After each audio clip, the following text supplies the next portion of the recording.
Hi welcome back to my channel. இந்த வீடியோவில் இந்தியாவோட டாப் 4 லார்ஜஸ்ட் ஐடி கம்பெனிஸாக இருக்கிற டிசிஎஸ், இன்ஃபோசிஸ், ஹெச்சிஎல், விப்ரோ இந்த 4 கம்பெனிஸோட லேட்டஸ்ட் Q3 ரிசல்ட்ஸ் கம்பேரிசன் தான் இந்த வீடியோவில் பண்ண போகிறேன். அட் த சேம் டைம் இவங்களோட பிஸ்னஸில் ஒவ்வொரு வெர்டிகலையும் அவங்க எப்படி பர்ஃபார்ம் பண்ணியிருக்காங்க லாஸ்ட் குவார்ட்டரில், அதே சமயத்தில் Q4க்கு இந்த கம்பெனிஸ் என்ன மாதிரி கைடன்ஸ் கொடுத்துருக்காங்க போன்ற டீட்டெயில்ஸ் தான் இந்த வீடியோவில் உங்ககிட்ட ஷேர் பண்ணிக்க போகிறேன். வாங்க வீடியோவுக்கு போகலாம். ஸோ இந்தியாவோட லார்ஜஸ்ட் ஐடி கம்பெனியாக இருக்குது யாருன்னு பார்த்தீங்கன்னா டிசிஎஸ் தான். இந்த கம்பெனியோட மார்க்கெட் கேபிட்டல்ங்கிறது பார்த்தீங்கன்னா 14,75,000 கோடியாக இருக்குது. அதுக்கு அடுத்த லார்ஜஸ்ட் கம்பெனி இன்ஃபோசிஸ், அதுக்கு அடுத்து third largest company HCL, fourth largest வந்து விப்ரோ. இந்தியன் ஐடி இண்டஸ்ட்ரியோட பி ரேஷியோ எவ்வளோன்னு பார்த்தீங்கன்னா 32 இருக்குது. இந்த 4 ஸ்டாக்கோட பி ரேஷியோ எவ்வளோ இருக்குன்னு பார்த்தீங்கன்னா லெஸ் தேன் இண்டஸ்ட்ரி பி தான் இருக்குது. இதில் வந்துட்டு வேல்யூவேஷனில் வந்துட்டு ரொம்ப பெட்டரான வேல்யூவேஷனில் கிடைக்கிற ஸ்டாக் எதுன்னு பார்த்தீங்கன்னா விப்ரோ. அவங்களோட ஸ்டாக் பிங்கிறது 25.4 இருக்குது. அதுக்கு அடுத்து பெட்டர் வேல்யூவேஷனில் கிடைக்குது இன்ஃபோசிஸ். இவங்களோட பி ரேஷியோ 27.3. ஆர்ஓசி ஆர்ஓஇங்கிற மெட்ரிக்கை பொறுத்த வரைக்கும் இந்த ரெண்டுலேயுமே டாப்பாக இருக்கிற கம்பெனி எதுன்னு பார்த்தீங்கன்னா டிசிஎஸ் தான். கிட்டத்தட்ட மோர் தென் 50% ஆர்ஓசி அண்ட் ஆர்ஓஇ கொடுத்துருக்காங்க. அதுக்கு அடுத்து பெட்டரான ஆர்ஓசி அண்ட் ஆர்ஓஇ கொடுத்தது யாருன்னு பார்த்தீங்கன்னா இன்ஃபோசிஸ். இந்த 4 கம்பெனியுமே பார்த்தீங்கன்னா நல்ல டிவிடெண்ட் தர கம்பெனிஸ். இதில் பெஸ்ட் டிவிடெண்ட் தர கம்பெனி யாருன்னு பார்த்தீங்கன்னா ஹெச்எல் டெக்னாலஜி தான். ஒரு வருஷத்துக்கு க்ளோஸ் டு 3% வந்து டிவிடெண்ட் ஈல்டாக தராங்க. அதுக்கு அடுத்த அதிகமான டிவிடெண்ட் கொடுக்குற கம்பெனி இன்ஃபோசிஸ். இவங்க 2.11% டிவிடெண்ட் ஈல்டாக தராங்க. இந்த 4 கம்பெனியுமே பார்த்தீங்கன்னா டெப்ட்டுங்கிறது ரொம்ப குறைவாக தான் இருக்குது. இதில் டிசிஎஸ்க்காக இருக்கட்டும், இன்ஃபோசிஸ்க்காக இருக்கட்டும், ஹெச்எல்க்காக இருக்கட்டும், டெப்ட் டு ஈக்விட்டிங்கிற பார்த்தீங்கன்னா ரொம்ப ஐடென்டிக்கலாக இருக்குது. 0.09, 0.08 இருக்குது. இந்த 4 கம்பெனியில் டெப்ட் கொஞ்சம் ஜாஸ்தியாக கம்பெனி எதுன்னு பார்த்தீங்கன்னா விப்ரோ தான். இவங்களோட டெப்ட் டு ஈக்விட்டி 0.24. ஈவன் தோ 0.24 இருந்தாலும் இது வந்து ரொம்ப ரொம்ப நெக்லிஜிபிளான டெப்ட் தான். இந்த 4 கம்பெனியுமே பார்த்தீங்கன்னா லாஸ்ட் 1 இயரில் வந்துட்டு இன்வெஸ்டர்ஸ்க்கு வந்து டெஃபினட்டாக பணம் சம்பாதிச்சு கொடுத்துருக்கு.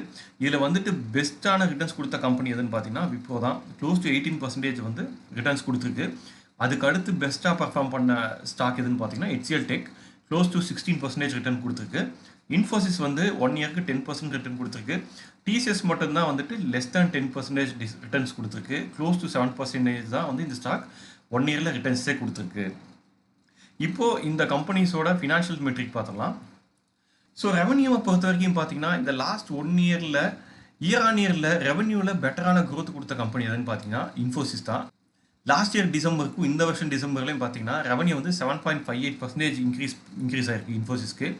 இதுக்கு அடுத்து ரெவன்யூ வந்து அதிகமாக இன்க்ரீஸ் பண்ணி காமிச்ச கம்பெனி எதுன்னு பார்த்தீங்கன்னா டிசிஎஸ் தான். அவங்களோட ரெவன்யூங்கிறது 5.6% க்ரோ ஆயிருக்கு. ஹெச்சிஎல் டெக்னாலஜிஸ் பார்த்தீங்கன்னா 5.07% க்ரோ ஆயிருக்கு. இதில் விப்ரோ மட்டும்தான் வந்து லெஸ் தேன் 1%ன்னு சொல்லி இயர் ஆன் இயரில் அவங்களோட ரெவன்யூங்கிறது க்ரோ ஆயிருக்கு. ஸோ விப்ரோவை தவிர மற்ற 3 கம்பெனியுமே பார்த்தீங்கன்னா ஓரளவுக்கு டீசெண்டான ரெவன்யூ க்ரோத்தை போஸ்ட் பண்ணியிருக்காங்க லாஸ்ட் 1 இயரில். இதே இயர் ஆன் இயரில் நெட் ப்ராஃபிட் கம்பேர் பண்ணிங்கன்னா இதில் வந்து பெஸ்ட்டான ரிட்டர்ன்ஸ் கொடுத்துருக்க கம்பெனி எதுன்னு பார்த்தீங்கன்னா விப்ரோ தான். உங்களுக்கு இப்போ கொஸ்டின் இருக்கலாம், அவங்களோட ரெவன்யூ வந்து லெஸ் தேன் 1% இருக்கும்போது எப்படி வந்து ப்ராஃபிட் வந்து 1 இயரில் வந்து 24% இயர் ஆன் இயரில் க்ரோத்தாக இருக்குங்கிற டவுட் வரலாம். இதுக்கு மெயின் ரீசன் என்னென்னு பார்த்தீங்கன்னா இப்போ ரீசெண்டாக நடந்து முடிஞ்ச குவார்ட்டரில் அவங்களுக்கு அதர் இன்கம்லேருந்து மட்டும் கிட்டத்தட்ட 1000 கோடி வந்திருக்கு. ஜென்ரலாக அவங்களுக்கு அவ்வளோ வராது. இந்த குவார்ட்டரில் அவ்வளோ வந்ததுனால அவங்களோட நெட் ப்ராஃபிட்டுங்கிறது வந்து அந்த நல்லா க்ரோ ஆயிருக்கு. அதனால தான் நெட் ப்ராஃபிட் க்ரோத் ரேட்டுங்கிறது வந்து 25% பக்கம் இருக்குது. அதுக்கு அடுத்து பெட்டரான நெட் ப்ராஃபிட் க்ரோத்தை காமிச்ச கம்பெனி எதுன்னு பார்த்தீங்கன்னா டிசிஎஸ் தான். இவங்களோடது 12.13% இருக்குது. இன்ஃபோசிஸ் பார்த்தீங்கன்னா 11.59%ன்னு சொல்லி ஒரு சாலிடான க்ரோத் பர்சன்டேஜ் கொடுத்துருக்காங்க நெட் ப்ராஃபிட்டை பொறுத்த வரைக்கும் இயர் ஆன் இயரில்.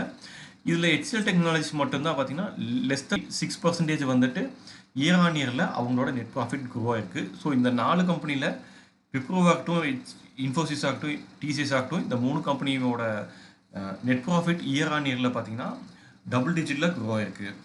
குவார்டர்லி ரிசல்ட் கொடுத்ததுக்கப்புறம் இந்த 4 கம்பெனியுமே இன்வெஸ்டர் ப்ரெசன்டேஷன் பண்ணாங்க. அந்த இன்வெஸ்டர் ப்ரெசன்டேஷன் மீட்டில் நிறைய விஷயங்கள் அவங்கள ஷேர் பண்ணிட்டாங்க. அதே சமயத்தில் Q4ல் அவங்க எப்படி பர்ஃபார்ம் பண்ண போகிறாங்கிறதுக்கான கைடன்ஸும் கொடுத்துருக்காங்க. இப்போ அந்த டீட்டெயில்ஸை பார்க்கலாம். டிசிஎஸை பொறுத்த வரைக்கும் இப்போ ரீசெண்டாக நடந்து முடிஞ்ச குவார்ட்டரில் அவங்களோட டோட்டல் கான்ட்ராக்ட் வேல்யூங்கிறது பார்த்தீங்கன்னா $10.2 பில்லியன் இருந்திருக்கு. இது நார்த் அமெரிக்காவிலேருந்து மட்டும் பார்த்தீங்கன்னா அவங்களோட கான்ட்ராக்ட் வேல்யூ வந்து $5.9 பில்லியன் இருந்திருக்கு. இதில் BFSI banking and financial segment மட்டும் பார்த்தீங்கன்னா $3.2 பில்லியன் கான்ட்ரிபியூட் பண்ணியிருக்கு. அதுக்கு அடுத்து பார்த்தீங்கன்னா அவங்களுக்கு கன்சியூமர் பிஸ்னஸ் சைட்லேருந்து பார்த்தீங்கன்னா $1.3 பில்லியன் வந்திருக்கு. For the very first time in many quarters total contract வேல்யூக்கு வந்து டபுள் டிஜிட் வந்து அவங்களோட க்ரோ ஆயிருக்கு. இது வந்து டிஸ்பைட் பெரிய எந்த ஒரு மெகா டீலுமே வின் பண்ணாமே இவங்க வந்துட்டு இந்த அளவுக்கு வந்து லாஸ்ட் குவார்ட்டரில் அவங்களுக்கு டோட்டல் கான்ட்ராக்ட் வேல்யூ இன்க்ரீஸ் ஆயிருக்கு.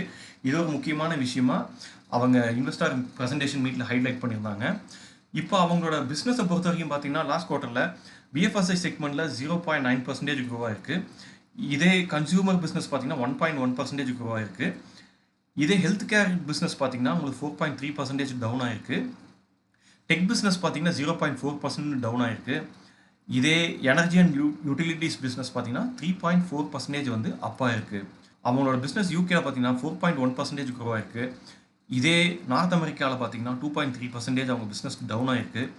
இதே யூரோப்பில் பார்த்தீங்கன்னா 1.5% டவுன் ஆயிருக்கு. வெரி சர்ப்ரைஸ் இந்தியாவில் பார்த்தீங்கன்னா அவங்களுக்கு வந்துட்டு எக்ஸ்ட்ரீமாக க்ரோ ஆகி 70.2% இருக்குது. அதுக்கு மெயின் ரீசன் என்னென்னு பார்த்தீங்கன்னா இவங்க நிறையா பப்ளிக் கம்பெனிஸ்க்கு வந்து இவங்க சாஃப்ட்வேர் சொல்யூஷன்ஸ் எல்லாம் ப்ரொவைட் பண்ணுறாங்க. ஈவன் பார்த்தீங்கன்னா இப்போ வந்து பாஸ்போர்ட் கேந்திர ஆஃபீஸில் கூட பார்த்தீங்கன்னா அதோட ஒர்க்கை கூட வந்துட்டு இவங்க TCS தான் பண்ணுறாங்க.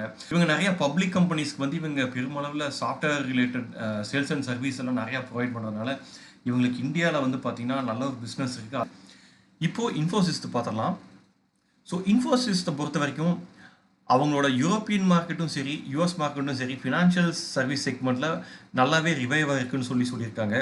அதே சமயத்தில் US மார்க்கெட்டில் அவங்களோட ரீட்டைல் செக்மெண்ட் பிஸ்னஸும் கன்சியூமர் ப்ராடக்ட் பிஸ்னஸும் கொஞ்சம் டவுனாக இருக்கிறதா சொல்லியிருக்காங்க. அது மட்டும் கிடையாது, இப்போ ரீசெண்டாக நடந்து முடிச்ச குவார்ட்டரில் பார்த்தீங்கன்னா அவங்க இன்ஃபோசிஸ் கிட்டத்தட்ட 100க்கும் மேற்பட்ட ஏஐ ஏஜென்ட்ஸை வந்து அவங்க டெவலப் பண்ணியிருக்காங்க. ஸோ இதுலேருந்து ஒரு விஷயம் கிளியராக தெரியுது, அவங்க வந்து ஏஐல பெருமளவு கான்சென்ட்ரேட் பண்ணியிருக்காங்க லாஸ்ட் குவார்ட்டரில். இனிமேலும் பண்ணுவாங்க. ஏன்னா ஏஐ தான் ஃபியூச்சருங்கிறது எல்லாத்துக்குமே தெரியும். ஸோ ரெவன்யூ க்ரோத்தை பொறுத்த வரைக்கும் பார்த்தீங்கன்னா அவங்களோட ஃபிசிக்கலியோட க்ரோத்துங்கிற வந்து 4.5% டு மேக்ஸிமம் 5% தான் இருக்குன்னு சொல்லியிருக்காங்க. அதே மாதிரி ஆப்ரேட்டிங் மார்ஜினுக்கு அவங்க ஏற்கனவே கொடுத்த கைடன்ஸ் அந்த 20 to 25% வந்துட்டு அதில் எந்த மாற்றமும் இருக்காதுன்னு சொல்லியிருக்காங்க. ரீசெண்டாக நடந்து முடிஞ்ச குவார்ட்டரில் அவங்க ட்ராபேக்காக ஃபேஸ் பண்ண 2 விஷயம் என்னன்னு பார்த்தீங்கன்னா, ஒன்று டாப் 5 கான்ட்ரிபியூட்டிங் கிளைண்ட் கிட்ட இருந்து அவங்ககிட்ட இருந்து வர வேண்டிய ரெவன்யூவில் வந்து ஒரு ஸ்லைட் டிப்பாக இருக்குன்னு சொல்லி ஹைலைட் பண்ணியிருக்காங்க. அதே சமயத்தில் பார்த்தீங்கன்னா டெலிகாம் அதே மாதிரி ஹைடெக் செக்டரில் இருக்கிற பிஸ்னஸ்லையும் பெருமளவு இம்ப்ரூவ்மெண்ட் இல்லை. ஏன்னா வந்து அந்த செக்மெண்ட்டில் பெருமளவு டிஸ்கிரிஷனரி ஸ்பெண்டிங் கிளைண்ட் சைடு வராதனால லாஸ்ட் குவார்ட்டரில் நாங்கள் பெருமளவு அந்த செக்மெண்ட்டில் எங்களால் க்ரோ ஆக முடியலன்னு சொல்லியிருக்காங்க. Q4க்கு அவங்க பெருமளவு வந்துட்டு எந்த ஆப்டிமிஸ்டிக்காக எதுவுமே சொல்லலை. Q4ல் வந்துட்டு ஒரு ஃப்ளாட்டான க்ரோத் ரேட்டு தான் இருக்கும். இப்போ அடுத்து நம்ம HCL டெக்னாலஜிஸோட பார்த்துக்கலாம். ஸோ HCL டெக்னாலஜிஸை பொறுத்த வரைக்கும் இந்த ரீசெண்டாக நடந்து முடிஞ்ச குவார்ட்டரில் 2 பிக் கிளைண்ட்ஸை வந்து அவங்க சைன் அப் பண்ணியிருக்காங்க. இவங்களோட வேல்யூவேஷன் எவ்வளோன்னு பார்த்தீங்கன்னா $100 million இருக்குன்னு சொல்லியிருக்காங்க. அது மட்டும் கிடையாது, அவங்க 12 டீலையும் வின் பண்ணியிருக்காங்க லாஸ்ட் குவார்ட்டரில். இதோட டோட்டல் கான்ட்ராக்ட் வேல்யூ எவ்வளோன்னு பார்த்தீங்கன்னா $2.1 billion இருக்குது. இன்ஃபோசிஸ் மாதிரியே HCL டெக்னாலஜிஸும் வந்து பார்த்தீங்கன்னா ஏஐல பெருமளவு அவங்க பிஸ்னஸ் எக்ஸ்பேண்ட் பண்ணிருக்காங்க. அதுவும் ரீசெண்டாக நடந்து முடிஞ்ச குவார்ட்டரில் பேக்கிங் அண்ட் ஃபினான்ஷியல் சர்வீசஸில் பார்த்தீங்கன்னா பெருமளவு அவங்க ஏஐக்கு ரிசர்ச் அண்ட் டெவலப்மெண்ட்டுக்காக ஸ்பெண்ட் பண்ணியிருக்காங்க. Q4 பொறுத்த வரைக்கும் அவங்க என்ன சொல்லியிருக்காங்கன்னு பார்த்தீங்கன்னா அவங்களோட க்ரோத்துங்கிற வந்துட்டு -1.32%லேருந்து லெஸ் தேன் 1% பாசிட்டிவில் இருக்குன்னு தான் சொல்லியிருக்காங்க. விச் மீன்ஸ் ஸோ க்ரோத்துங்கிற வந்து பெருமளவு இருக்காதுங்கிறதுலேருந்து கிளியராக தெரியுது. ஸோ இவங்களோட டெக்னாலஜி பிஸ்னஸை பொறுத்த வரைக்கும் ரீசெண்ட் குவார்ட்டரில் பார்த்தீங்கன்னா 2.5% இன்க்ரீஸ் ஆயிருக்கு. அதே சமயத்தில் அவங்களோட ஃபினான்ஸ் செக்மெண்ட் பார்த்தீங்கன்னா 1.9% சொல்லி க்ரோ ஆயிருக்கு. அடுத்து விப்ரோவோடது பார்த்தலாம்.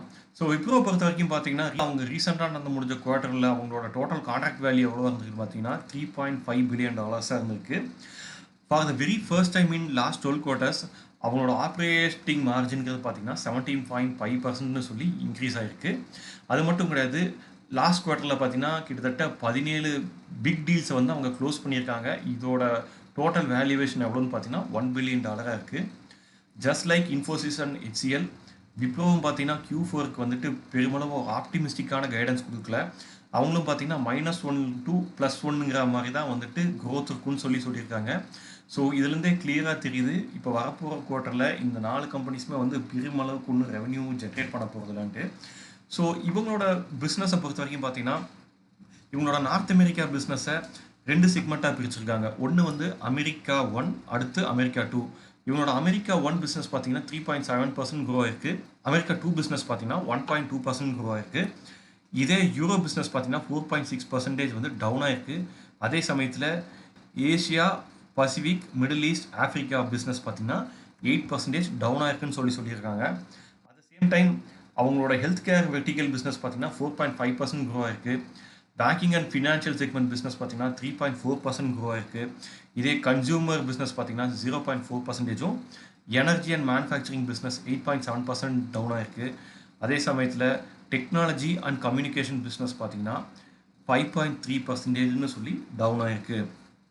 என்னதான் இவங்க வந்துட்டு Q4க்கு ஒப்டிமிஸ்டிக்காக இந்த ஒரு விஷயமும் சொன்னாட்டி கூட Q4 முடிஞ்சதுக்கப்புறம் Q1லேருந்து இவங்க வந்து ஒரு பெட்டரான ரிசல்ட்ஸ் வந்து கொடுப்பாங்கன்னு நான் எதிர்பார்க்குறேன். அது சொல்கிறதுக்கு ரீசன் என்னன்னு கேட்டிங்கன்னா, இப்போ லாஸ்ட் 2 monthஸில் பார்த்தீங்கன்னா யூஎஸில் வந்துட்டு 2 தடவை இன்ட்ரெஸ்ட் ரேட்டாக கட் பண்ணியிருக்காங்க. 0.25%, 0.25%.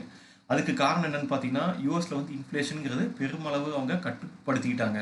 ஸோ இன்ஃப்ளேஷனுங்கிறத கட்டுப்படுத்தினாலே பார்த்தீங்கன்னா எக்கனாமிங்கிறது வந்து ஸ்லோவாக ரிவைவ் ஆகும். அதுக்கேற்ற மாதிரி ஸ்லோ அண்ட் ஸ்டெடிலி ஒவ்வொரு இண்டஸ்ட்ரியிலையும் பார்த்தீங்கன்னா டிஸ்கிரிஷனரி ஸ்பெண்டிங்கிறது ஜாஸ்தி ஆகும். ஸோ பெரும்பாலான அனலிஸ்ட் என்ன எதிர்பார்க்குறாங்கன்னா, யூஎஸில் டிஸ்கிரிஷனரி ஸ்பெண்டிங்கிறது வந்துட்டு டெஃபினட்டாக வந்து இன்க்ரீஸ் ஆகும் போஸ்ட் Q4ங்கிறத வந்து எல்லாருமே சொல்கிறாங்க.